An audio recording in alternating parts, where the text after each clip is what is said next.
Okay, it's now being recorded, it seems. Can you hear me, folks? Excellent. Let's move forward. I am so sorry for the delay. Let's move forward, and we'll get done probably about 11:30. Um, welcome, welcome, welcome, welcome. Gosh, it's amazing. Acceptance and patience are such powerful tools in my repertoire today, and I hope it's in yours as well. We're going to talk about stabilization and breaking the pattern of isolation. And I really look forward to offering this because, again, we're all learners, doers, and teachers. And in my role as a recovery coach, the information that I'm going to share over the next 20 plus slides or so is not information that's telling people what to do relative to breaking the pattern of isolation, because I think, when we meet people where they're at, when we pay attention with heart and meaning for individuals, we are responsible for, I think, for offering them strategies and tools and sometimes skills to be able to do this. So as you follow along with these slides, appreciate the fact that these are slides that I share with people that I work with recoveries. And this is information that I utilize to educate. I don't know about you, but I do a lot of education. And for me, the education part is an opportunity for recoveries to gain the information that's helpful for them to make progress in their process. We learn, we do, we teach. Along with that process of learning, doing, and teaching is that we learn it, we live it, and we lead it. And in my role as a recovery coach, I lead it. I lead a process. I partner in a process with another human being to move along and improve the quality of their life and to improve their own well-being. And yet in that process, as they learn what they learn, they develop their own art of recovery, just as you are here to develop your own art of coaching recovery. So with that in mind, let's move on. So again, here's a person breaking through a wall. Breaking that pattern of isolation is like breaking through a wall. For many of us, it's like breaking through a prison. And so the next step I want to show you is a piece that I developed years ago in my role as a social worker. You see down in the left-hand corner, this is Soul Help. Soul stands for Strengths Offering, Operating, Uncovering Love and Lessons, or Soul more recently is Strengths Overcoming Unmanageability and Limitation. Help is my humble effort to learn and live and lead power. And that's been my own process during the 40 years of my own long-term recovery process. So when you look at this, this is a wall of denial. And in building this, and in doing this wall, I probably did it probably about 20 years ago. And again, it's my humble effort to share information with people I'm trying to help. Great, thank you for saying it as long as you did. The wall of denial looks at the mortar are the beliefs that people have when they set up this wall of denial. The bricks are the behaviors that are related to that wall of denial. And the foundation are the feelings that fuel and build the wall. In active addiction, the foundation and the feelings are fear, anger, false pride, pain, shame, guilt, inadequacy, low self-esteem, depression, anxiety, envy, self-pity. When we're focusing on today, loneliness, and I don't care attitude and confusion. The mortar or the beliefs that build this wall are people should act the way I think is right. I'm responsible for making everyone else happy. I must be in control. Threatening solutions have to keep me worried. Bad experiences of my childhood still have control, still control my life. Making mistakes is terrible. People should be condemned for their wrongdoings, and my emotions can't be controlled. And the behaviors that are created as a result of these beliefs and these feelings are manipulating, violating, disrespecting, attacking, rejecting, defending, stuffing feelings, obsessing. The one we're looking at again today is isolating and disconnecting, avoiding, escaping, which is another part of what we're looking at today, blaming, controlling, denying, caretaking, i.e. taking care of other people better than we take care of ourselves, people pleasing, reacting, lying, and dishonesty. Look at that wall of denial. Look at those beliefs, which are the mortar, those bricks, which are the behaviors that are exhibited in this wall of denial, and the feelings that fuel and build the foundation for the wall. I don't know about you folks, but some of those are still a part of who I am. You know, even as I progress over 40 years of recovery, there are still pieces of this wall of denial that must be broken through. And when we talk about breaking the pattern of isolation, it is so much about getting over denial. Isolating, disconnecting, avoiding, and escaping are the key concepts that we're looking at today as we talk about breaking the pattern of isolation, which is so fueled by this wall of denial. So when we talk about denial, denial is don't even notice I am limited. Or denial is don't even notice I am lying. The limitations are don't even notice I am limited in my ability to live life well, my ability to live life as a social being, my ability to be in an environment and feel comfortable in that environment. Those are all pieces that have been a part of my own wall of denial.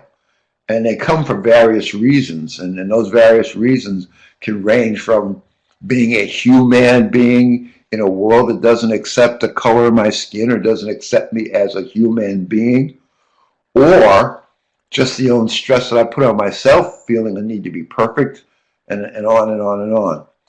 So when you look at this whole concept of a design for change, if you look at that piece that says design for change, the lighten part, the yellow letters spell out, I can change. Not being known doesn't stop the truth from being truth. This comes from Richard Bach, one of my favorite authors. He wrote Illusions, The Adventures of a Reluctant Messiah. And it's a book that I quote a lot if you hang around me enough. These solutions help recovery. So don't even notice I am limited or don't even notice I am lying. The way to get over denial, G-O-D, is practicing acceptance. Practicing acceptance took place in my effort to get through the impatience and the frustration that I had with our late start. But practicing acceptance over time has helped me to appreciate the fact that I've got to accept the things I can't change. We had no power over the difficulties that were presented by technology, and so we move on. Acceptance is the answer to all my problems as stated in 12-step programs. Acceptance is getting over denial. And that comes from the process of accepting a loss that happens when we talk about losing a loved one or losing opportunities or losing a part of our lives. So again, don't even notice I am limited is a part of what happens when we build up the walls that we build up. Limitations of denial. This comes from a Recovery Coach Academy class that I did back in 2017. And we were talking about denial, and I wrote this out for the participants. Denial is don't even notice I am limited in my attention, limited in my courage, limited in my action, limited in my responsibility, limited in my accountability to myself and the people that I care about, limited in my commitment, limited in my willingness to change, limited in my awareness of how to change, and limited in my acceptance. Think about it in the context of, I shared this with recoverees. This is a part of the information that I offer to help them to learn how to practice a process of recovering. If folks don't know what they don't know about recovery, how do we expect them to change? How do we expect them to engage in a recovery process? If you don't know what you don't know about recovery and the concepts that you learn in developing and understanding the science of coaching recovery, as well as the science of recovery itself, how much value would you have? So again, I offer this to help us to think about the limitations of denial, because denial truly fueled my own isolation. When I think about isolation, I remember sitting in the third floor of my mother's house, getting drunk all by myself. And I appreciated at some level the limits of my isolation, but I still was in denial relative to that isolation. And part of that denial was that I was sitting in that room all by myself, listening to Barbara Streisand sing, "People who need people." And yet I would not take the risk to go into the world and connect with other people. And that's the challenge that's offered in helping people to break the pattern of isolation. I can't say to another human being, go into the world and connect with other people, because there's so many fears that are part of that process. And many of those fears are generated by lessons we've learned in life and living. Limitations that we've been exposed to and we've embraced. Again, many of the limitations that I've experienced over time have been the limitations offered by the hue of my skin. And I accepted those limitations until they put me in a position of isolating myself, not taking advantage of opportunities that I could have and should have, even with a Yale education, and even with a sense of self as being okay.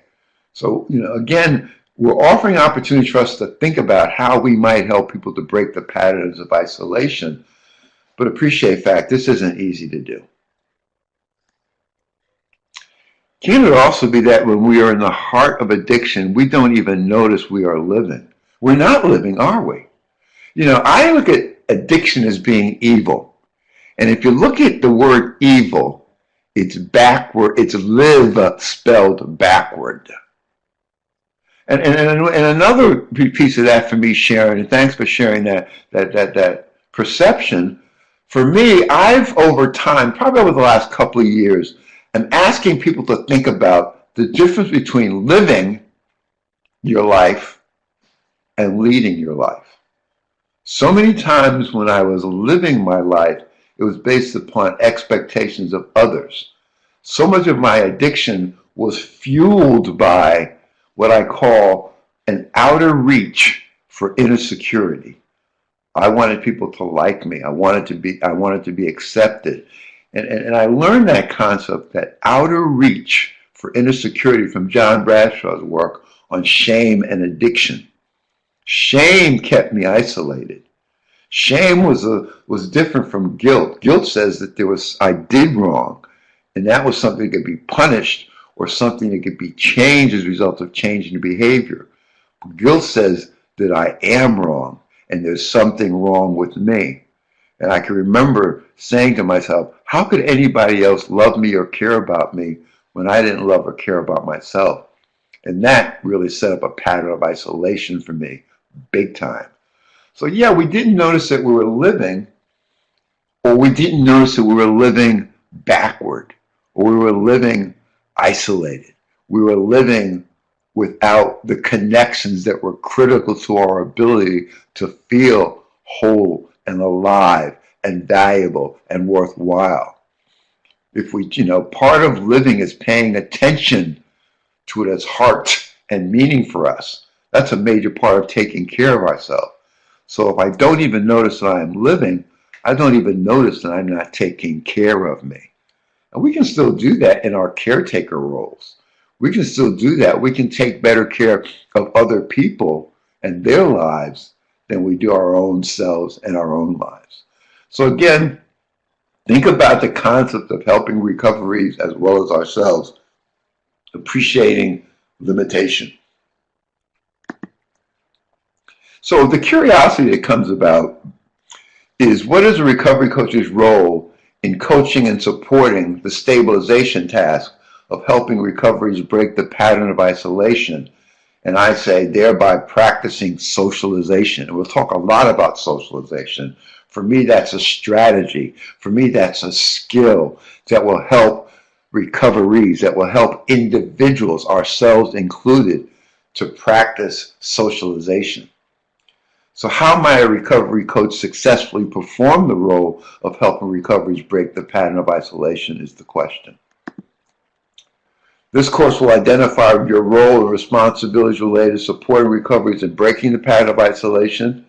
You'll learn about something called social optimization as a means of supporting recoveries and learning how to break the pattern of isolation, which is a stabilization activity. And stabilization is the first stage of recovery that we learn in the science of recovery, that we learn in Recovery Coach Academy.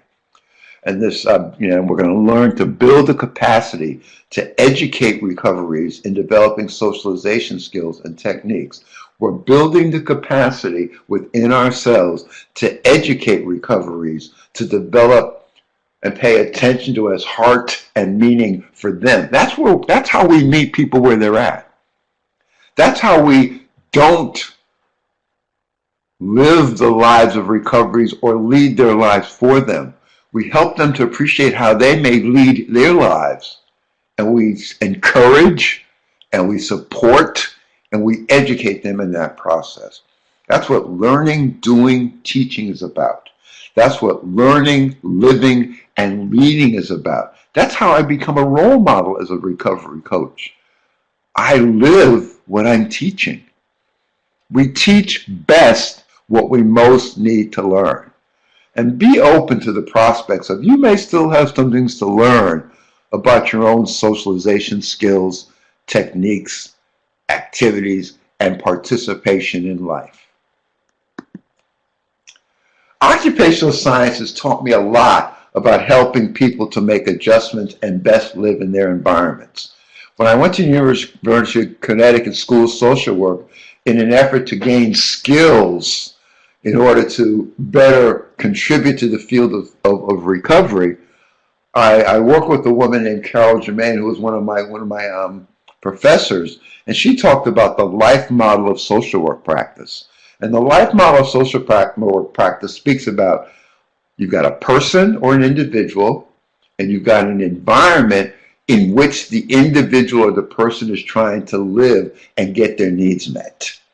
When you talk about recovery capital, and you're talking about individuals, recovery capital is both a human recovery capital that's within individuals and can be developed within individuals, but it's also capital that's in the human being's environment.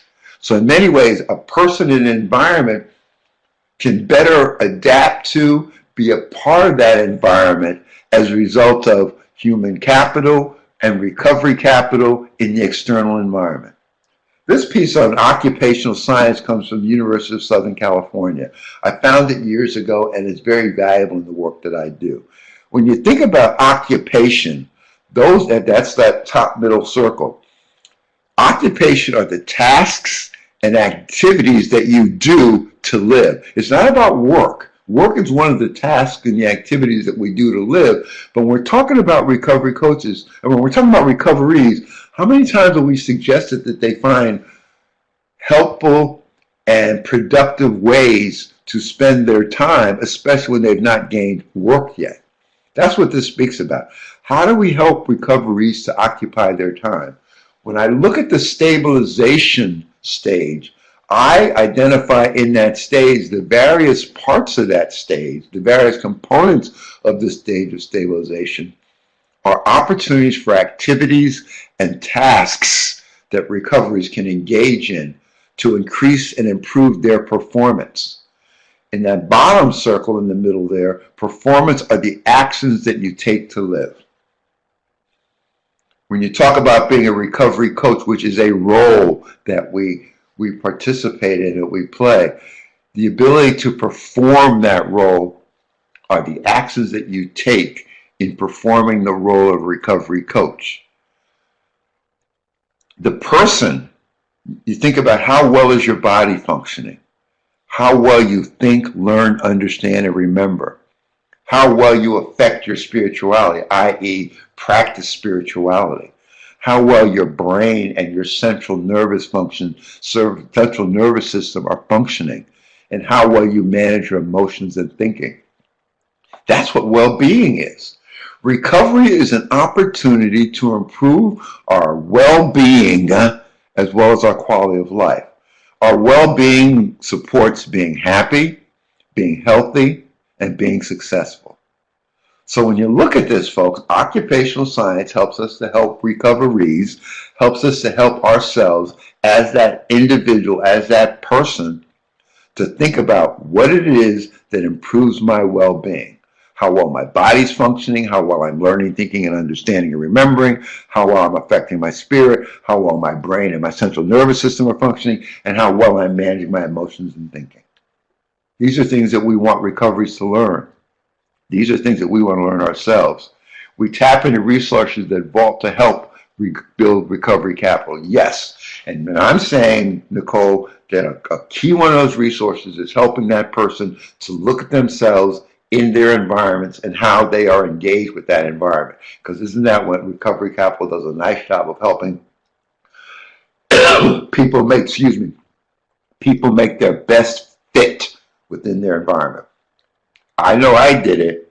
Think about the times in your own challenges in living or your own stressors in living, how many times you felt that you did not fit in your world. You did not fit in your environment, or you did not fit in the situations that you're in. That's where the isolation can come in. When we look at the environment, it's about social support, it's about social and economic systems. Those are the intrinsic factors that our environments offer us. It's about culture and values. It's about the built environment and technology of the buildings. They're the technology, the technology like computers and the like, telephones. And it's our natural environment. So again, in talking about recovery capital, we're talking about how we can impact external, extrinsic, outside of recovery's selves, those environments and those resources that are critical to, at the bottom of the sheet there is the quality of life, their general well-being of a person in society. So, our ability to help people to perform tasks and activities in daily living improves their performance as a result of their ability to make their best fit with their environment, and their environment is necessary to offer them recovery capital and other supports that offer them their best opportunity to make the best fit possible so that they can survive. If that fit isn't there, expect a human being to isolate. That would happen to any of us. Person in recovery environment, a little expansion on this concept.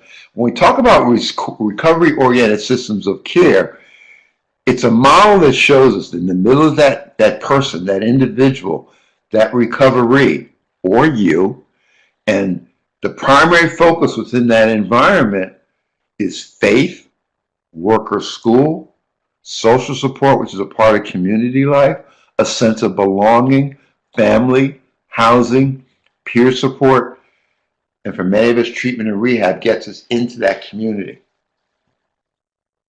It's so easy to isolate if those white spheres are not a part of a person's process. It's easy to isolate within our housing.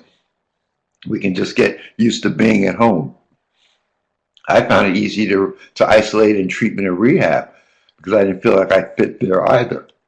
So again, it's helping us to think about all the components that must come together when we talk about a person in a recovery environment from which they can easily isolate if the fit isn't a good one. If the fit is one that they don't feel well or connected within the environment. And again, they can build up that wall of denial that has them lying to themselves or experiencing the limitations. Again, I keep using the concept of race and racism because it's such an isolator. It's such a object of shaming people to the point that it's very difficult to be in the world if I'm constantly told that I'm not good enough or that there's something wrong with me as a result of who I am. We could talk about the same in the context of stigma. We can talk about the same in the context of handicaps and disabilities. We can talk about the same in the concept of being too old or being too young. Those are all ways that people can feel stigma, shame, and therefore isolate. This is just to remind us of our roles, because we're talking about what role can we play in helping people to overcome the pattern of isolation. And as I looked at it, the recovery coach rules and functions, all of them apply in the work that we're looking to do. It's critical that we're motivators and cheerleaders, we're allies in confidence, we tell recoveries the truth, we help them to solve their problems, we help tell them the truth without blaming or judging, we become a resource broker to help them to hopefully engage in activities and occupations in their daily living that help them to better engage in environments that help to break the pattern of isolation.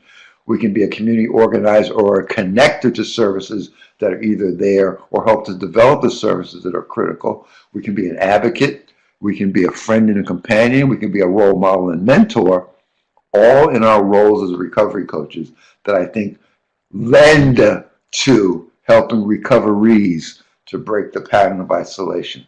These are all the skills that I want you to pay attention to. And this is a greater breakdown of those skills and those roles and those functions. Motivator and cheerleader, I believe in the capacity for change. I motivate, I encourage, I celebrate as a person takes it. I can remember 2 counselors when I was in the early stages of trying to stay sober and still doing my revolving door, because I had 40 or 50 hospitalizations in the 7.5 years that I drank before I really got it. We would be able to get a copy of the slides from this webinar. Oh, yes, as long as you have a subscription, you can get these slides. I mean, I make an effort, Kelly, to offer slides that, again, I use these slides with recoveries. You know, again, it's an opportunity for you to continue to learn and grow through these slides in your role as a recovery coach, but also I think our ability to make sure that we're those role models and that we are practicing what we are preaching is also valuable in this process. And again, these are slides that I like to make very user-friendly. You know, for me, I believe that these webinars, their greatest value comes from your ability to take them and act on them and use them and make them your own. So these are the roles and these are the elements of those roles. As an ally and a confidant, we're truth tellers. We provide honest and helpful information. We offer suggestions. You know, I emphasize providing honest and helpful information. For me, that's where the education piece. If you're not doing it now, please make sure that you're doing what it says in the role model part, offers your own life as an example of healthy living. You show how you walk the talk, and you provide stage-appropriate recovery information and education. That's what we're doing now. We're offering stage-appropriate recovery information and education based upon the stabilization stage of the stages of recovery. This is information that's not only helpful and valuable for the recovery, but for their families as well as their therapists and their counselors, if you think about it. As a resource broker, we provide linkages to the recovery community that may enhance the recovery's ability to isolate less. We can become an advocate in the recovery community to offer those opportunities and broaden those opportunities. We can become a community organizer that does the same. As a lifestyle consultant, I offer feedback on the recovery's lifestyle. For example, if they're isolating and staying to themselves, I'll ask them a question, how's that working for you? Well, I'm real lonely. Well, then it might help for you to take a risk. I was going to mention earlier those 2 counselors in my own early effort to stay sober through those 40 hospitalizations. They would sit me down in a room at least 2 or 3 times a week, and the basic message that they would give me, because I was isolating, I was just, doing what I was told about trying to be in this program. But beyond that, I was just still isolating when I got home. And they would tell me, and I'd say, and I share this recovery with recoveries to this day, you got to take a risk. If you want it to work better for you, you've got to take a responsible risk to do that. As a lifestyle consultant, I help recoveries to focus on recovery and wellness and help discuss healthy choices, one of which is to participate in life as much as they possibly can. As a friend and a companion, as a peer-to-peer, that reduced power differential is demonstrated by me sharing with them my own challenges in overcoming isolation, my own challenges in feeling comfortable within my own skin, which was a critical part of me overcoming isolation. Thank you so much, Sinead, for offering Kelly that information. A prescription for addiction treatment and recovery support organizations, the quality of life in early recovery and beyond. This comes from a blog by William White that I read a couple of years ago. And this piece comes alive when we talk about what we're talking about today. We have a responsibility in helping recoveries to improve their well-being and their quality of life in early recovery and beyond. And one of the clear prescriptions that William White offers for doing that is that we educate recoveries, their family members, and their service professionals on the long-term stages of recovery and stage-specific recovery management strategies. That's what you're doing through this process and through this webinar and other webinars that we offer to you. It's about providing written material, videos, and podcasts to recoveries and families on the stages of recovery and tips on managing periods of physical, emotional, spiritual distress across the stages of recovery. That's helping recoveries and their families to learn how to better manage stress as well as tapping into recovery management skills. So I put that piece in there just to emphasize the importance of a commitment to learning, whether it be on the part of the recovery that you're working with, and most importantly on your part. If you must be committed to learning to be the best helper that you can be and to be the best that you can be in your own recovery process. Folks, I've been in recovery for over 40 years from my relationship with alcohol. And thank goodness, I'm appreciating the fact that I have to continue to learn how to recover, because now I'm a person who's living with heart failure, that many of the strategies and the skills and the lessons I learned in recovering from my relationship with alcohol have been helpful in my recovery and in my living with heart failure. And the key to that, and the key one of those, is acceptance. This is the most potent piece of this that I want to offer. I want you to think about socialization and optimizing socialization. This comes from a woman from Denmark, I believe, who talked about Erikson's 8 stages of psychosocial development as also stages of social optimization. In America, we spell the word optimization with a Z. In Denmark, they spell it with an S, so it's not a misspell. And when you look about the social optimization stages, they closely parallel Erik Erikson's 8 stages of human psychosocial development. Psychosocial means thinking and psychology as well as socialization. So when you think about socialization, either we're trusting or mistrusting, either we're autonomous, meaning we can live on our own, or we're full of shame and doubt. Either we initiate connection or we feel guilty about connection. Either we practice industry, i.e. we move forward, we have ideas and we follow through on those ideas, or we feel inferior, especially in a school setting. In adolescence, we practice an identity, which is the whole concept of who am I, or we have role confusion. We don't know who we are, and especially in social relationships. And again, in social relationships, we can practice intimacy or we practice isolation in social relationships and even in more intimate relationships. Either intimacy, which is into me, you see, or isolation. So when you think of between adolescence and young adulthood is when identity or role confusion, intimacy or isolation takes place. That's where many of us got stuck.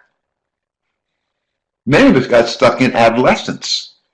Many recoverees get stuck in adolescence, where there's a sense of, I don't know who I am. I don't know my role in the world. I don't know how I fit in the world. And that makes it very difficult to be intimate, to be connected, to not isolate.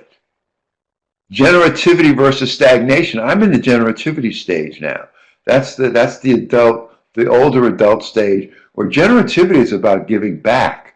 It's about sharing care. It's about teaching what I've learned. When if I don't do that, I feel stagnant. I felt such stagnation when I wasn't able to do the work that I so loved doing as a result of my hospitalization for heart failure. And now that I'm starting to get back in the saddle, I'm feeling better. I'm feeling that I'm able to share the things that I've learned. And that's so important for me because that's clearly a part of my heart's desire.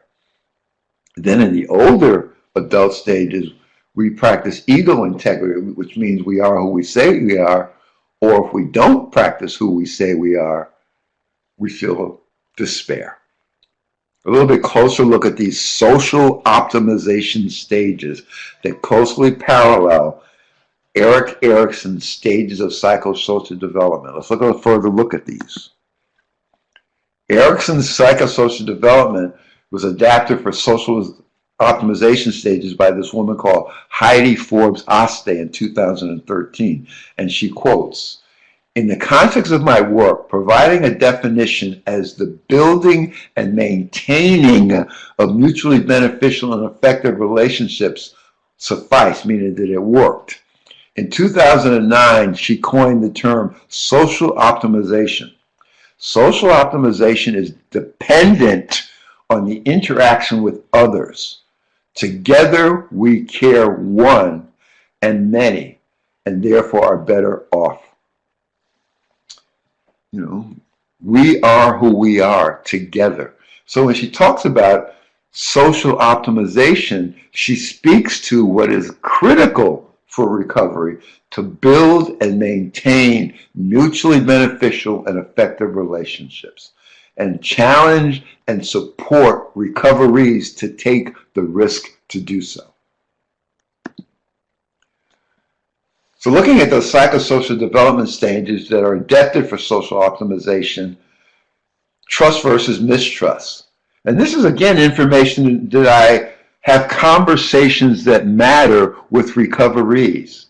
As we look at this information, I'm able to ask good questions that get them to think about these concepts. I actively listen to hear what they're getting and what they're questioning and what they're thinking. And so, again, I offer you an opportunity to engage in conversations that matter with recoverees to help them to think about, okay, because how many times a recovery says, I don't trust? And so we help them to think about developing a sense of trust when interactions provide reliability, care, and affection. When my relationships are reliable, when I feel as if people care about me and they demonstrate affection, it's easier to develop a sense of trust. It's hard to do that when there's a sense of mistrust. And actually the inability to have those positive interactions can lead to mistrust. Autonomy versus shame or doubt. We develop a sense of personal control over our physical skills and a sense of independence. That's what autonomy is about. Success in being autonomous leads to feelings of autonomy, i.e., I feel like I have control over my life and my physical skills, and I have a sense of independence. Failure results in feelings of shame and doubt. And how many is it? Shame and doubt can be experienced at 2 or 3 years old. Think about that. just as trust or mistrust happens at 1 or 2 years old. Initiative versus guilt. We begin asserting control and power over our environment as a part of our initiative. Success in the stage of initiative leads to a sense of purpose. Those who exert too much power experience disapproval, resulting in a sense of guilt. When I abuse other people, when I make an effort to control what I have no responsibility or ability to control, I can experience disapproval, which gives me a sense of guilt. Industry versus inferiority. When I cope with new social and learning demands, is industry. Success in industry leads to a sense of competence. Failure results in a fear of inferiority. Identity versus role confusion. This tends to happen in the stage of adolescence and beyond. There are those of us who can be 45 or 50 years old and still struggle with this identity versus role confusion part of adolescence. We develop a sense of self and personal identity. Who I am. The first exercise of Recovery Coach Academy comes into play here. Success leads to an ability to stay true to oneself, i.e. a successful identity identification, or failure leads to role confusion and a weak sense of self. Intimacy versus isolation. The need to form intimate, caring relationships with other people is critical to our personal growth and our social optimization. Success in developing intimacy leads to stronger relationships. Failure results in loneliness and isolation. So the failure to develop intimacy is why I isolated. The failure to allow people to see into me you see, put me into loneliness and isolation. Generativity versus stagnation. Again, I'm in the generativity stage. It's a need to create or nurture things that will outlast me. It's often by having mentees, recoveries, or sponsees, or creating positive change that benefits other people. Ego integrity versus despair is the need to look back and feel a sense of fulfillment. Having a success in this stage leads to a feeling of wisdom. Failure in this stage results in regret, bitterness, and despair. So again, Erickson's psychosocial development coupled with social optimization is a very powerful learning for us as well as recoverees to understand the importance of learning how to be a social being, learning how to socialize, because it's so critical to our success in living. Developing the art of building relationships, and we're talking about the importance of relationships, the importance of socialization. And again, folks, do not assume that people know how to do this. And do not assume that you know how to do this. This is a part of developing the art based upon a science that I gained through the White Bison and work done by the White Bison group. And what we practice: harmony, balance, justice, integrity. We focus on solutions. We focus on win-win. We become a love seeker versus a fault finder. We look at what's right with people, organizations, family, and relationships versus predicting negative or being negative. We have spiritual values that provide us with connection. We're honest, open-minded, and willing to care. We respect. We manage to care. We seek out and put care into our organizations, families, relationships. Forgiving is unconditional. There's a committed focus on others to see and discover the good in them. We help build collaborative and cooperative organizations, family, and health partnerships. And through this process of building relationships, we promote care and recovery. Again, I share this with recoverees and challenge them to identify how to build relationships and take risks to build relationships that begin to work better for them. I matters. Art, would you agree that intimacy builds trust and confrontation builds intimacy? I think intimacy builds trust And confrontation many times builds either guilt or shame. Therefore, when I think about the concept of confrontation, it's such a harsh term. And so I've taken the liberty to change that term to carefrontation. I care enough about you to share with you what might be information might be hard for you to grasp or accept. Carefrontation is an opportunity to tell the truth without blame or judgment. Yeah, I like carefrontation as well. Carefrontation is my effort to share with you and not blame or judge you in the process of sharing my perceptions, my beliefs, what I'm learning from and about you. I Matters speaks to who I am. I Matters speaks to building intimate relationships. It speaks to independence, individuality, intimacy, and integrity, which again are issues of adolescence. Independence is a basic human need to be somebody. And what fuels independence is a sense to become important and to gain freedom. When I lack a sense of independence, I have fear, failure, anger, anxiety, distrust, confusion, frustration, and I feel incompetent. I Matters of individuality. Individuality is a basic human need to be oneself. The activities to achieve individuality is to rebel and to challenge the norm.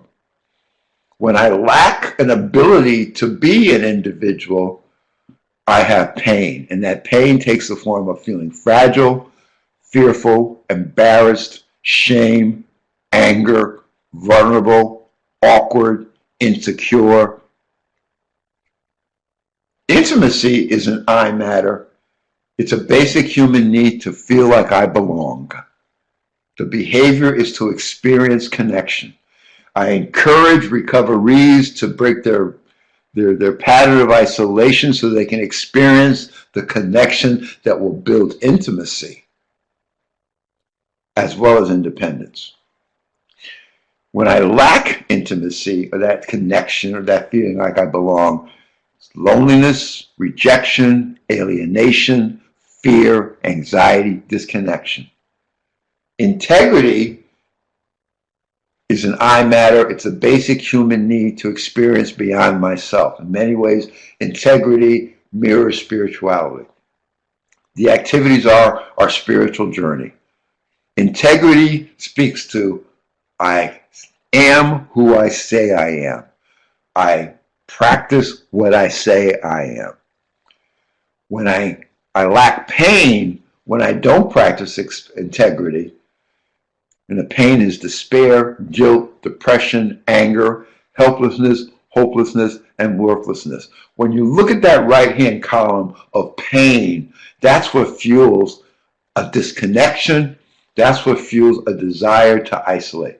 I don't feel comfortable in my skin, and I don't feel comfortable in the environment. So again, helping recoveries to look at this information is helping recoveries to make choices about how they will respond, how they will occupy their time, and what behaviors they can demonstrate and exhibit and practice to begin to get out of that isolation. Gets back to that occupational science that we talked about. I occupy my time in a way that improves my performance to be a person living in an environment where my performance is optimized. Same goes for your role as a recovery coach. When you practice and occupy your time in learning, it improves your performance and allows you to be a person in the environment of a recovery's life that will optimize your performance. And it will optimize your well-being, your quality of life, as well as theirs. Again, this is a very valuable tool, occupational science. Occupations matter. Social occupations that matter are interdependence, a willingness to seek help from and give help to others, your housing situation, interaction with community and environment, psychological background comes into play, social networking, family and significant relationships, acceptance of others, and safety. When I ask recoveries to think about occupying themselves as social beings, these are some of the things I want them to practice. Practice makes better, not perfect. Thank you, Nicole. I love it as well. Spiritual occupations that matter in helping to break the pattern of isolation are helping recoveries to think about occupying their time. And again, it's about the recovery. It's not about me. We can have conversations that matter where I actively listen, am curious, and ask good questions based upon that curiosity on how they're going to practice these occupations that matter. And that occupations that matter relative to their spiritual selves is identifying how do I gain a sense of belonging and bonding? How do I gain a spiritual belief or religious belief system that works for me? How do I begin to achieve a sense that I have purpose and direction and meaning in my life? How do I gain a willingness to seek guidance? How do I respect diversity? How do I live a satisfying life and have positive, excuse the type of acceptance of my life? And what are my personal beliefs about various issues of my life? These are conversations that matter, that fuel good questions, that help recoveries to discover and uncover who they are. What this all leads to me is an appreciation of a concept called recovery. I got this off of an NA t-shirt years ago, and I love it, because it does speak about connection, Nicole. It does speak about recovery. It does speak about breaking the pattern of isolation. And what it says is, as long as the ties that bind us together are stronger than those that would tear us apart, all will be well. It's an encouragement to you. It's an encouragement to recoveries to learn how to be social beings because we need each other. Again, when I'm sitting in that room all by myself, listening to Barbra Streisand sing, people who need people are the luckiest people in the world. That's what I'm talking about. Recovery. We did it. Half an hour. We did it. It's 11:30. Thank you for hanging in with me, folks. I appreciate, despite the technical difficulties up front, I appreciate you hanging out with me. I really enjoyed presenting this because it was such a critical part of my own personal development, as well as a helper, as well as a helpee. So again, I hope this helps. I hope you'll take advantage of it. And thank you. I'm getting back in the world. I'm going to be meeting this afternoon about beginning to do some more work in the community centers here in Connecticut. I'll continue to do these webinars and who knows what more. Thank you, folks. And thanks a lot, Sinead. Thank you. We did it.